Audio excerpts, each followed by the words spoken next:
अध्याय 14। श्री भगवान बोले, ज्ञानों में भी अति उत्तम उस परम ज्ञान को मैं फिर कहूँगा, जिसको जानकर सब मुनिजन इस संसार से मुक्त होकर परम सिद्धि को प्राप्त हो गए हैं।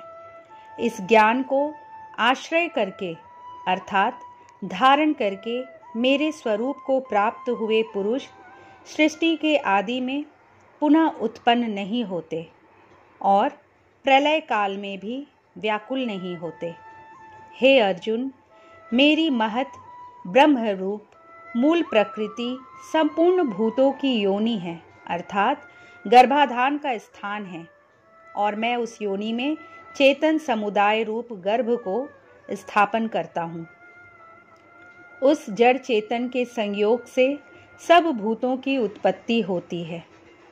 हे अर्जुन, नाना प्रकार की सब योनियों में जितनी मूर्तियां हैं, अर्थात शरीरधारी प्राणी उत्पन्न होते हैं, प्रकृति तो उन सबकी गर्भ धारण करने वाली माता है और मैं बीज को स्थापन करने वाला पिता हूँ। हे अर्जुन, सत्वगुण, रजोगुण और तमोगुण ये प्रकृति से उत्पन्न तीनों गुण अविनाशी जीवात्मा को शरीर में बांधते हैं।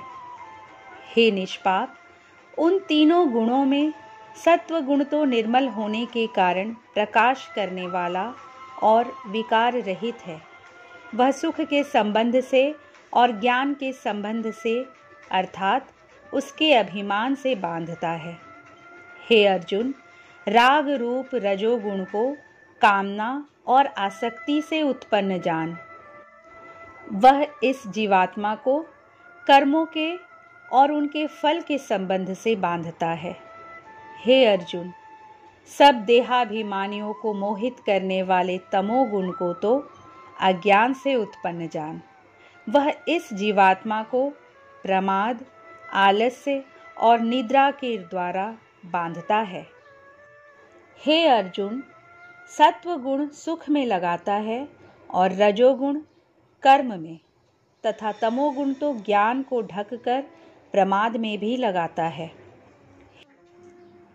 हे अर्जुन, रजोगुण और तमोगुण को दबाकर सत्वगुण, सत्वगुण और तमोगुण को दबाकर रजोगुण, वैसे ही सत्वगुण और रजोगुण को दबाकर तमोगुण होता है, अर्थात बढ़ता है।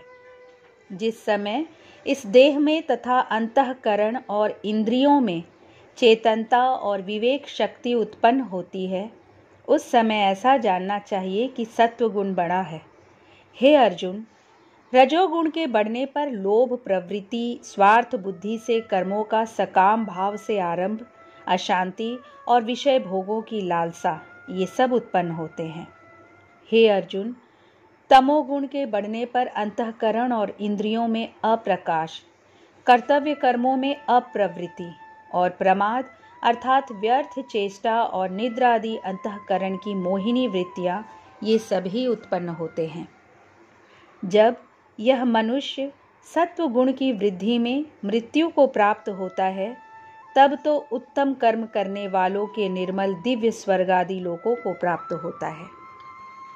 रजोगुण के बढ़ने पर मृत्यु को प्राप्त होकर कर्मों की आसक्ति वाले मनुष्यों में उत्पन्न होता है, तथा तमोगुण के बढ़ने पर मरा हुआ मनुष्य, कीट, पशु आदि मूढ़ योनियों में उत्पन्न होता है।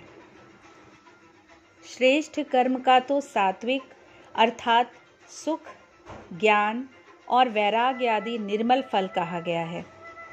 राजस कर्म का फल दुख एवं तामस कर्म का फल अज्ञान कहा है। सत्व गुण से ज्ञान उत्पन्न होता है और रजोगुण से निसंदेह लोभ तथा तमोगुण से प्रमाद और मोह उत्पन्न होते हैं और अज्ञान भी होता है। सत्व गुण में स्थित पुरुष स्वर्ग आदि उच्च लोकों को जाते हैं।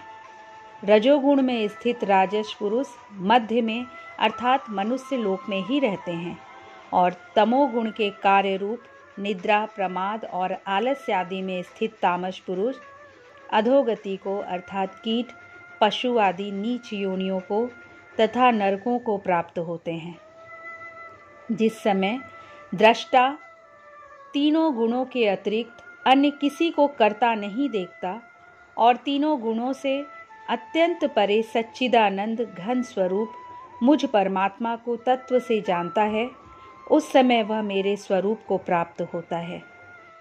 यह पुरुष शरीर की उत्पत्ति के कारण रूप इन तीनों गुणों को उल्लंघन करके जन्म, मृत्यु, वृद्धावस्था और सब प्रकार के दुखों से मुक्त हुआ परमानंद को प्राप्त होता है। अर्जुन बोले, इन तीनों गुणों से अतीत पुरुष किन किन लक्षणों से युक्त होता है और किस प्रकार के आचरणों वाला होता है, तथा हे प्रभु, मनुष्य किस उपाय से इन तीनों गुणों से अतीत होता है।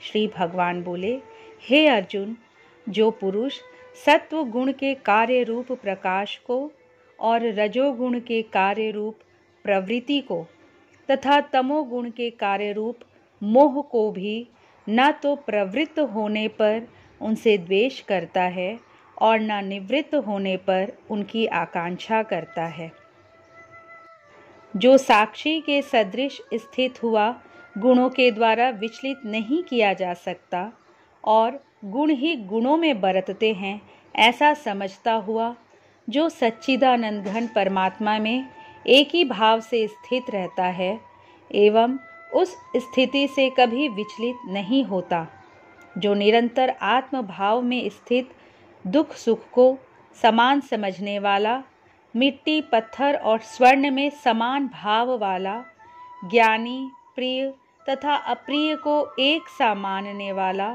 और अपनी निंदा स्तुति में भी समान भाव वाला है, जो मान और अपमान में सम है, मित्र और वैरी के पक्ष में भी सम है एवं संपूर्ण आरंभों में कर्तापन के अभिमान से रहित है, वह पुरुष गुणातीत कहा जाता है।